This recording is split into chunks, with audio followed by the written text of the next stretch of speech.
यो मेरो घर है गाइस। यहाँ आमाहरू हुनुहुन्न, पारी चाहिँ फार्मको घरमा जानुभएको रहेछ। म चाहिँ त्यहीँ जान लागेको छु है गाइस। यो जानकारी चाहिँ मैले त्यो पाएँ। अब के हुँदैछ है गाइस, हेर पुरा भिडियो चाहिँ हेरिदिनु होला सबैजनाले। हेलो गाइस, वेलकम, नमस्ते है सबैजनालाई। आज चाहिँ खुसी औँसी आमाको मुख हेर्ने दिन। अनि म चाहिँ आमालाई भेट्न आएको। अनि आमा चाहिँ यो फारममा जानुभएको रहेछ। म यहाँ फारममा पुग्दैछु। गाउँभन्दा चाहिँ 1 किलोमिटर उता। अब चाहिँ यहाँ म पुगिसकेँ। आमाहरूलाई चाहिँ सरप्राइज चाहिँ दिनु पऱ्यो है। म यहाँ चाहिँ ढोका खुलै छ।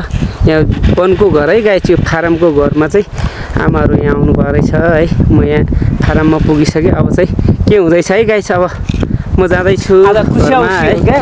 अनि म घर थिएँ, घर गएँ। अनि घर गएँ, त्यहाँ कोही पनि देखिनँ। त्यहाँ गाउँ गएँ।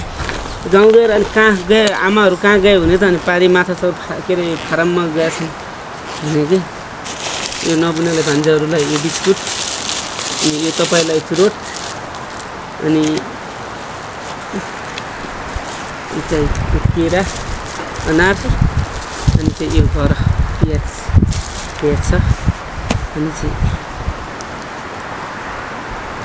पारी उ गरे पुरै ढोका बन्द गरेछ।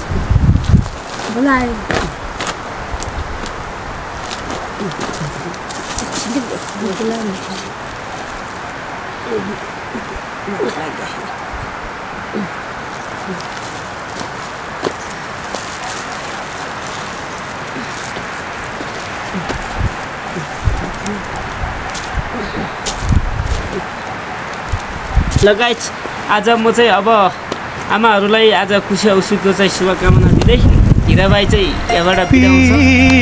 सबैजनालाई सबैजनाले चाहिँ लाइक सेयर कमेन्ट गरिदिनु होला। खाली गोडागे गरौँ बाटो, गाउँ बेसी गर्ने कुनै नारी भेट्यो भने चिन्नु सोरे आना।